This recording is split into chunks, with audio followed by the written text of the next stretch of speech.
இன்னைக்கு சனிக்கிழமை 21ஆம் தேதி காலையில நீங்க நல்லா இருப்பீங்க. இந்த பிப்ரவரி மாதம் ஆண்டவர் தந்த ஒரு அற்புதமான மாதம். இந்த மாதம் முழுவதும் தேவனுடைய நேசக்கரங்கள் உங்களை நடத்தி கொண்டு செல்கின்றது. அன்பான கர்த்தருடைய பிள்ளைகளே, நீங்கள் வாழ்ந்திருப்பீர்கள், நீங்கள் சுகமாய் இருப்பீர்கள். தேவாதி தேவனுடைய நேசக்கரங்கள் பாசமாய் உங்களை அரவணைத்துக் கொண்டிருக்கிறது. கர்த்தாதி கர்த்தருடைய சமூகமும் பிரசன்னமும் உங்களோடு கூடவே இருக்கின்றபடியினாலே இந்த நாளை கவலையோடு துவக்காதீர்கள். கர்த்தரோடு துவக்குங்கள், ஜபத்தோடு துவக்குங்கள், ஆராதனையோடு துவக்குங்கள், பாடல் துதி ஸ்தோத்திரங்களோடு துவக்குங்கள், விசுவாசத்தோடு துவக்குங்கள், நம்பிக்கையோடு துவக்குங்கள். தேவன் நல்லவர், எங்களை நன்றாக வைத்திருப்பார் என்ற அறிக்கைகளோடு துவக்குங்கள். இந்த நாள் உங்களுக்கு இன்ப நாளாய், இனிமையான நாளாய், சந்தோஷமான நாளாய், ஜெயத்தின் நாளாய் உங்களுக்கு அமையும். என் அன்பான கர்த்தருடைய பிள்ளைகளே, ஆண்டவர் உங்களுக்கு வைத்திருக்கக்கூடிய ஆவிக்குரிய வாழ்க்கை, ஜப வாழ்க்கை, துதி வாழ்க்கை, ஸ்தோத்திர வாழ்க்கை, சபை கூடி வருதலுக்கு அடுத்த வாழ்க்கை, இது அத்தனையும் உங்களை மேன்மைப்படுத்தக்கூடியவைகள். ஆவிக்குரிய வாழ்க்கை, தேவ பக்தியுள்ள வாழ்க்கை பிரயோஜனமானது, பயனுள்ளது, பலன் உள்ளது என்பதை ஆழமாய் உள்வாங்குங்கள், நம்புங்கள். நீங்கள் ஆசீர்வதிக்கப்பட்டிருப்பீர்கள் கர்த்தருடைய பிள்ளைகளே. இன்னைக்கு என்ன நடக்க போகுது, எப்படி ஆக போகுதுன்னா சலிச்சுக்காதீங்க. சந்தோஷமா நல்ல ஜெபம் பண்ணிட்டு விசுவாசத்தோடு காரியத்தை துவக்குங்க. படைத்த தேவன் உங்கள் பட்சத்தில் இருக்கிறார். உங்களுக்காக எதை வேணும்னாலும் செய்து முடிப்பதற்கு அவர் உங்கள் மேல் ஆசையுள்ளவராய் இருக்கிறார். அவருடைய அன்பு, அவர் உங்கள் மேல் வைத்திருக்கிற ஆசை, அவர் உங்கள் மேல் வைத்திருக்கிற பற்று, பாசம் இந்த நாளில் உங்களுக்கு மிகுந்த பாதுகாப்பையும் ஜெயத்தையும் தரும். அன்பான கர்த்தருடைய பிள்ளைகளே, ஒரு முறை ஒரு சபையிலே ஒரு ஊழியக்காரர், ஒரு போதகர், அவர் அமர்ந்திருந்து வேத புஸ்தகத்தை வாசித்து கொண்டிருந்தாராம். அப்போ அந்த சர்ச்சுக்குள்ள வேகமா வந்த ஒரு சகோதரி அவர்கள் அந்த பாஸ்டர் கிட்ட சொன்னாங்களாம், ஐயா எனக்காக ஜெபம் பண்ணுங்க. பாஸ்டர் கேட்டாங்களா, என்ன விஷயமா, எதுக்காக உனக்கு ஜெபம் பண்ணணும் சொல்லுமா அப்படின்னு கேட்ட உடனே அந்த அம்மா சொன்னாங்களாம், நான் இன்னைக்கு தற்கொலை பண்ணிக்க போறேன். நான் தற்கொலை பண்ணிக்கும் போது யாரும் என்னை தடுக்க கூடாது. ஏன்னா ஏற்கனவே 2 முறை நான் தற்கொலைக்கு முயற்சித்தேன். 2 முறையும் என் வீட்டில் என் அருகாமையில் இருந்தவர்கள் தடுத்துட்டாங்க. இன்னைக்கு நான் தற்கொலை செய்ய போறேன், யாருமே என்னை தடுக்க கூடாது, நான் நல்ல விதமா செத்துறணும், எனக்காக ஜெபம் பண்ணுங்கன்னு அந்த அம்மா சொல்லிச்சான். இந்த போதகருக்கு ஆச்சரியம். இந்த அம்மா உண்மையாதான் பேசுதா, இல்ல மனநிலையதான் பாதிக்கப்பட்டுதா, இல்ல உண்மையான பிரச்சனையோடு இருக்கா, என்னதான் இந்த பிரச்சனை, என்னதான் குழப்பம் இந்த அம்மாக்குன்னு சொல்லி அந்த போதகர் அந்த அம்மாவை கூப்பிட்டு, அம்மா தெளிவா பேசுமா, ஏமா இப்படிலாம் பேசுற, என்ன ஆச்சு உன் லைஃப்லன்னு சொல்லி கேட்டு விசாரித்த உடனே அந்த அம்மா கதறி அழுததான். அந்த அம்மா சொன்னாங்களா, ஐயா என் கணவர் அரசாங்க உத்தியோகம் செய்கிறார், நானும் ஒரு அரசாங்க பள்ளிக்கூடத்துல ஆசிரியையாய் நான் இருக்கிறேன். என் மாமியார் சென்னை மாநகராட்சி கார்ப்பரேஷன்ல ஒரு உயர்ந்த பதவியில் இருக்கிறாங்க. என்னுடைய கணவர் அவருடைய சம்பளத்தின் நாள்ல கையெழுத்து போட்டு நல்ல சம்பாதிக்கிறார், அந்த சம்பளத்தை வாங்கிப்பாரு. என்னுடைய சம்பள தேதியில என்னுடைய ஒட்டுமொத்த சம்பளத்தையும் வாங்கிப்பாரு. என் மாமியார் அவர்களுடைய சம்பளத்தையும் வாங்கிப்பாரு. நாங்கள் தர மறுத்தால் அடித்து எங்களை துன்புறுத்துவார்.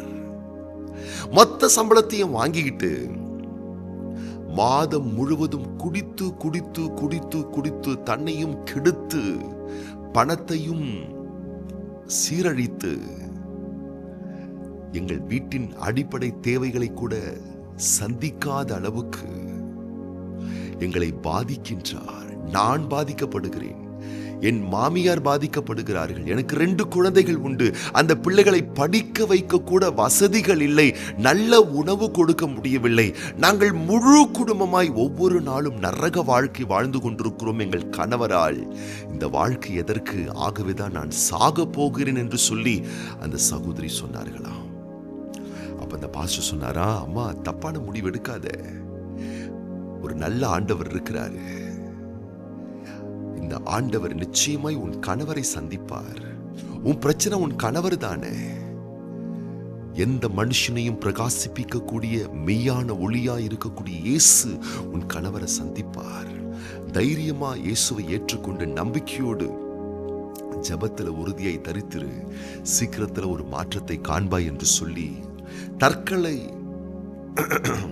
தற்கொலை எண்ணத்தோடு வந்த அந்த அம்மாவுக்குள்ள இப்போ ஒரு நல்ல ஒரு மாற்றம் வந்தது, நல்ல ஒரு ஆலோசனை கிடைத்தது. ஜெபத்தோடு விசுவாசத்தோடு ஆண்டவர் என் கணவரை ரட்சிப்பார் என்ற நம்பிக்கையோட அந்த அம்மா போனாங்க. ஒரு நாள் அந்த போதகர் குறிப்பிட்ட சகோதரின் கணவரை சந்தித்து பேச ஆரம்பித்தார். சபைக்கு வாங்கள் என்று அழைத்தார். அப்போ அந்த குறிப்பிட்ட சகோதரன் சொன்னாரு, சர்ச்சுக்கு வாங்க கூப்பிடுறீங்க, பல நல்ல ஆலோசனை எல்லாம் சொல்றீங்க, ரொம்ப நல்லா இருக்கு. ஆனா ஞாயிற்றுக்கிழமை சர்ச்சுக்கு என்னால வர முடியாது. ஏன்னா ஞாயிற்றுக்கிழமை தான் நான் நிறைய ஃபாரின் சரக்கு அடிப்பேன். ஆனா அந்த போதகர் எப்பொழுதெல்லாம் இந்த குறிப்பிட்ட சகோதரரை சந்திக்கிறாரோ அப்பெல்லாம் நீங்க சர்ச்சுக்கு வாங்கன்னு கூப்பிடுவாரு. ஒரு நாள் இந்த சகோதரன் நல்லா குடிச்சிட்டு, இந்த போதகர் ஞாயிற்றுக்கிழமை சர்ச்சுக்கு நம்மளை கூப்பிடுறாரு, இன்னைக்கு ஞாயிற்றுக்கிழமை தானே சர்ச்சுக்கு போவோம்னு சொல்லிட்டு ஒரு ஞாயிற்றுக்கிழமை நல்லா சரக்கு அடிச்சுட்டு குடிச்சிட்டு சர்ச்சில் போயிட்டு பின்னாடி சேர்ல போய் உக்காந்தாராம். அப்புறம் போயிட்டாராம். அப்புறம் மறுபடியும் கொஞ்ச நாள் பொறுத்து இந்த போதகர் அவரை சந்திச்சு சர்ச்சுக்கு கூப்பிட ஆரம்பிச்சாராம். இப்படி கூப்பிட்டுட்டே இருக்கும் பொழுது இந்த போதகர் நல்ல விஷயத்தை தானே சொல்றாரு, நல்ல கருத்தை தானே சொல்றாரு, ஏன் நம்ம சர்ச்சுக்கு போகக்கூடாது, நம்மளும் ரொம்ப பாதிக்கப்பட்டிருக்குமே வாழ்க்கைன்னு சொல்லிட்டு தொடர்ந்து ஞாயிற்றுக்கிழமையானா குடிச்சிட்டு சர்ச்சுக்கு வர ஆரம்பிச்சாராம். ஒரு முறை ஒரு ஞாயிற்றுக்கிழமை இந்த சகோதரர் யோசித்தாராம், குடிச்சிட்டு நம்ம சர்ச்சுக்கு போறோமே, ஒண்ணு பண்ணுவோம், இன்னைக்கு முதல்ல சர்ச்சுக்கு போவோம், சர்ச்சுக்கு போயிட்டு வந்ததுக்கு அப்புறமா நம்ம குடிப்போம்னு சொல்லிட்டு இந்த சகோதரர் என்ன பண்ணாராம், ஒரு குறிப்பிட்ட ஞாயிற்றுக்கிழமை குடிக்காம சர்ச்சுக்கு போனாராம். அந்த நாளில் ஆண்டவர் அந்த சகோதரனை சந்தித்தார். அந்த சகோதரனுக்குள் பெரிய மாற்றம் வந்தது. இன்னைக்கு பாத்தீங்கன்னா அந்த சகோதரர் அன்னைக்கு அந்த குடிப்பழக்கத்தை விட்டுட்டாரு. அன்னையில இருந்து இன்னைக்கு அந்த குடும்பம் சென்னையில அவங்க வசிக்கிறாங்க. அந்த சகோதரர், அவருடைய மனைவி, அந்த சகோதரருடைய அம்மா, பிள்ளைகள் ரொம்ப ஆனந்தமா ரொம்ப சந்தோஷமா இயேசுவை ஏற்றுக்கொண்டு பரிசுத்தமா அந்த குடும்பம் நிம்மதியோடு வாழ்ந்துட்டு இருக்காங்க. பாத்தீங்களா? சபை கூடி வருதல் அன்பு தேவ பிள்ளையே ஒரு பாவியை கூட பாதுகாக்கும் என்று சொன்னால், சபை கூடி வருதல் என்பது ஒரு பாவியை கூட மனம் திரும்புதலுக்குள்ளாய் நடத்தும் என்று சொன்னால், சபை கூடி வருதல் ஒரு பாவியை கூட நீதிமான் ஆக்கும் என்றால், நீங்கள் நீதிமான்கள், பரிசுத்தவான்கள். அப்போ சபை கூடி வருதல் உங்க லைஃப்ல எவ்வளவு பெரிய அழகான தாக்கத்தை, ஏற்றத்தை, மாற்றத்தை, முன்னேற்றத்தை கொடுக்கும் என்பதை தயவு செய்து யோசித்து பாருங்கள். வேதம் சொல்லுகிறது, எபிரேயரின் புஸ்தகம் 10ஆம் அதிகாரம் 25ஆம் வசனம், சபை கூடி வருதலை சிலர் விட்டு விடுகிறது போல நாமும் விட்டு விடாமல் ஒருவருக்கொருவர் புத்தி சொல்ல கடவோம். நாளானது சமீபத்து வருகிறதை எவ்வளவாய் பார்க்கிறீர்களோ அவ்வளவாய் புத்தி சொல்ல வேண்டும். ஆம் அன்பானவர்களே, சபை கூடி வருதலை விட்டு விடாதீர்கள். சில பேர் சொல்லலாம், நான் சர்ச்சுக்கு போறேங்க, எங்க வீட்டுக்காரர் தாங்க வர மாட்டேங்கிறாரு. புத்தி சொல்லுங்கள், உங்க வீட்டுக்காரன் சபைக்கு வரணும். சில பேர் சொல்லுவாங்க, நான் சபைக்கு போறேங்க, என் மனைவி தான் வர மாட்டாங்க. மனைவிக்கு நீங்கள் புத்தி சொல்ல வேணும். நீங்கள் சபைக்கு போவது போல் உங்கள் மனைவியும் சபைக்கு வரணும். சில பேர் சொல்லுவாங்க, நான் சபைக்கு போறேங்க, என் பிள்ளைங்க தான் சபைக்கு வர மாட்டாங்க. பிள்ளைகளுக்கு புத்தி சொல்ல வேணும், அவங்களும் சபைக்கு வரணும். சில பேர் சொல்லுவாங்க, நான் சபைக்கு போறேங்க, எங்க அப்பாவும் அம்மாவும் தான் வர மாட்டாங்க, என் கூட பிறந்த அண்ணனும் தம்பியும் தான் வர மாட்டாங்க அப்படின்னு சொல்லுவாங்க. அவர்களுக்கும் புத்தி சொல்ல வேண்டும், அவர்களும் வர வேண்டும், அவருடைய நல்வாழ்வு சிறக்க வேண்டும். கர்த்தருடைய பிள்ளைகளே, சபை கூடி வருதலை அலட்சியப்படுத்தாதீர்கள். நாளைக்கு ஞாயிற்றுக்கிழமை கர்த்தர் உங்களுக்கு தந்த சபை, கர்த்தர் உங்களுடைய நல்வாழ்வு சிறக்க, நீங்கள் மேம்பட, விசுவாசத்தில் வளர, விருத்தி அடைய, உங்கள் நல்வாழ்வு மேன்மை அடைய இயேசு கிறிஸ்துவின் இரத்தத்தினால் சம்பாதித்த திருச்சபையிலே ஆண்டவர் உங்களை அங்கமாய் வைத்திருக்கிறார் என்பதை மறந்து விடாதீர்கள். சபை கூடி வருதலை அலட்சியப்படுத்தாதீர்கள். நான் அறிந்து உங்களை பார்த்து சொல்லுகின்றேன், எத்தனையோ பிள்ளைகள் சபைக்கு வந்தார்கள், சிலர் சபை கூடி வருதலை விட்டுவிட்டார்கள், அவங்க பிள்ளைங்களை விட்டுட்டாங்க. எத்தனையோ முறை நான் அவர்களை அணுகியிருக்கிறேன், அலட்சியப்படுத்தி இருக்கிறார்கள். இன்றைக்கு அவருடைய வாழ்க்கையை நான் பார்க்கின்றேன். அந்தோ பரிதாபம், பரிதபிக்கப்பட்ட நிலையில் அவருடைய குடும்பங்கள் இருக்கிறது. ஏன்? சபைக்கு கூடி வந்து தேவனை ஆராதிக்காதபடியினால். அவர்கள் வாழ்க்கையிலே அவருடைய ஆன்மா மரித்து போயிருக்கிறது. தேவ தொடர்பு அற்ற நிலையில் சிதைக்கப்பட்டிருக்கிறார்கள். அன்பான தேவ பிள்ளைகளே, உங்கள் சபையை, கர்த்தர் உங்களுக்கு கொடுத்த சபையை அலட்சியப்படுத்தாதீர்கள். கர்த்தர் உங்களுக்கு தந்த போதகருடைய போதனைகளை அலட்சியப்படுத்தாதீர்கள். ஆண்டவருடைய வார்த்தைக்கு செவி கொடுங்கள். நாளைக்கு பிப்ரவரி மாதம் 22ஆம் தேதி ஞாயிற்றுக்கிழமை தயவு செய்து நீங்களும் உங்கள் பிள்ளைகளும் உங்கள் குடும்பங்களும் கர்த்தர் உங்களுக்கு கொடுத்த சபைக்கு செல்லுங்கள். நம்முடைய திருச்சபையிலும் நாளைக்கு 2 ஆராதனைகள் உண்டு. சபைக்கு அருகாமல் இருக்கக்கூடியவர்கள் தவறாமல் பங்கு கொள்ளுங்கள். வெகு தொலைவான தேசத்தில் நீங்கள் இருப்பீர்களேயானால் ஆன்லைன்லயும் நீங்க ஆராதனையில பங்கு கொள்ளலாம். சபை கூடி வருதலை பிரதானப்படுத்துங்கள், முக்கியத்துவப்படுத்துங்கள். நீங்கள் வாழ்ந்திருப்பீர்கள், நீங்கள் ஆஸ்வதிப்பீர்கள். போதனைகளை அலட்சியப்படுத்தாதீர்கள். போதனைகளை கேட்பதற்கு ஆவலோடு வாருங்கள். ஆலயத்தையும் போதகத்தையும் அலட்சியப்படுத்தாதீர்கள், அதை பிரதானப்படுத்துங்கள். நீதிமொழிகளின் புஸ்தகம் 5ஆம் அதிகாரம் 12ஆம் வசனம் இவ்வண்ணமாய் சொல்லுகிறது: ஐயோ, போதகத்தை நான் வெறுத்தேனே, கடிந்து கொள்ளுதலை என் மனம் அலட்சியம் பண்ணினதே.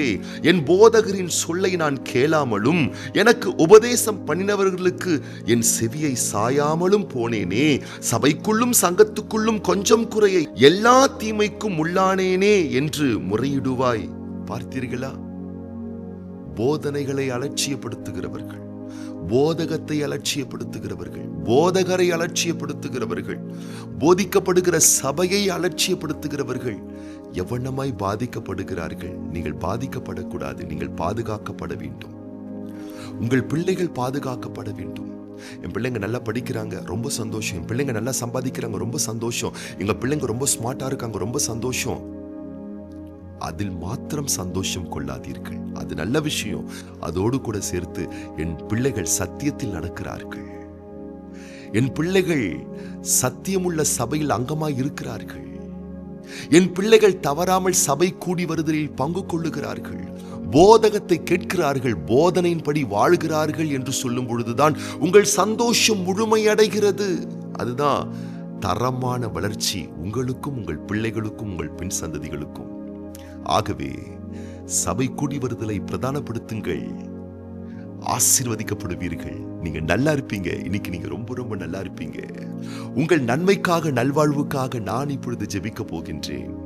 அது போலவே இன்னைக்கு பிப்ரவரி மாதம் 21ஆம் தேதி சனிக்கிழமை பிறந்தநாள் காண்கின்ற அன்பு சகோதரர் எம் முத்துக்குமார் மற்றும் எம் ஜெனீலியா மற்றும் திருமண நாள் காண்கின்ற brother B Vinothkumar, sister V Merlin Salomi தம்பதியார், brother M Arputharaj, sister Santha Ruby தம்பதியார், இன்னைக்கு இவங்க திருமண நாள் காண்கிறார்கள். அது போலவே நாளைக்கு பிப்ரவரி மாதம் 22ஆம் தேதி ஞாயிற்றுக்கிழமை பிறந்த நாள் காணக்கூடிய அன்பு பிள்ளைகள் இ ஜெசி, ஷாலினி மற்றும் இந்துஜா ஸ்ரீ மற்றும் நாளைக்கு திருமண நாள் காணக்கூடிய அன்பு சகோதரர் ஹரி, சிஸ்டர் ஷாலினி தம்பதியார், அன்பு சகோதரர் ஜி ஜான் யாங்கிரன் மூர்த்தி, சிஸ்டர் சாராள் ரேணுகா தம்பதியார், அவங்க நாளைக்கு திருமண நாள் காணவிருக்கிறாங்க. அவங்களுக்காக நம்ம ஜெபம் பண்ண போறோம். கண்களை மூடி நம்ம ஜெபம் பண்ணலாமா? பரலோக தகப்பனே, இந்த பிப்ரவரி மாதம் 21ஆம் தேதி சனிக்கிழமை இந்த காலையில் இந்த வார்த்தை கேட்டுக்கொண்டிருக்கக்கூடிய அன்பு பிள்ளைகள் ஒவ்வொருவரையும் ஆசீர்வதிப்பீராக. சபை கூடி வருதலுடைய பிரதானத்துவத்தை உணர்ந்து உள்வாங்கி அதை நடைமுறைப்படுத்தி ஆண்டவரே, அதனால் உண்டாகக்கூடிய அனைத்து ஆசீர்வாதங்களை உடைய பிள்ளைகள் பெற்றுக்கொள்ள வேண்டும் என மனதார உமது பிள்ளைகள் ஒவ்வொருவரையும் வாழ்த்தி நாங்கள் ஆசீர்வதிக்கிறோம். ஆண்டவரே, கர்த்தருடைய நன்மையும் கிருபையும் இன்றைக்கும் உடைய பிள்ளைகள் வாழ்வில் உதயமாகட்டும். இன்றைக்கும் உடைய பிள்ளைகளுடைய நல்வாழ்வு சிறக்க, பயண பாதுகாப்பு ஆஸ்வதிக்கப்பட, தேவைகள் சந்திக்கப்பட, ஒரு நன்மையும் குறையாத நிறைந்த சம்பூர்ணங்கள் உடைய பிள்ளைகள் வாழ்வில் பரிபூர்ணமாக உண்டாயிருக்கும்படி படைத்த தேவனே, உடைய பாசம் மிகுந்த கரத்திலே ஒவ்வொரு பிள்ளைகளை அர்ப்பணித்து ஒப்பு கொடுத்து மனதார வாழ்த்தி நாங்கள் ஆஸ்வதிக்கிறோம். அதுபோலவே இன்றைக்கும் நாளைய தினத்திலும் பிறந்த நாட்கள் காண்கின்ற, திருமண ஆண்டுகள் காண்கின்ற ஒவ்வொரு அன்பு பிள்ளைகளுக்காக நாங்கள் ஜெபிக்கின்றோம். ஆண்டுகளையும் வருடங்களையும் நன்மைகளால் முடிசூட்டுகிற தெய்வம், அன்பான பிள்ளைகளுக்கு நீர் தந்திருக்கின்ற ஆண்டுகளையும் வருடங்களையும் நன்மையால் முடிசூட்டி வாழ்நாளெல்லாம் உடைய பிள்ளைகள் களி கூர்ந்து மகிழ்ந்திருக்கும்படி புதிய வளமான நலமான கிருபைகளை நீருமுடைய பிள்ளைகள் வாழ்வில் சம்பூர்ணமாய் வர்ஷிக்க பண்ண வேண்டுமென மனதார வாழ்த்தி நாங்கள் ஆசீர்வதிக்கிறோம். உடைய பிள்ளைகளை பழுக பெருக சிறக்க செழிக்க செய்தரல வேண்டுமென ஒப்பு கொடுத்து ஆண்டவர் இயேசு கிறிஸ்துவின் ஆசீர்வதிக்கப்பட்ட நாமத்தினாலே ஜெபிக்கிறோம் எங்கள் நல்ல பிதாவே, ஆமேன். இன்னைக்கு நீங்க நல்லா இருப்பீங்க, ரொம்ப ரொம்ப நல்லா இருப்பீங்க.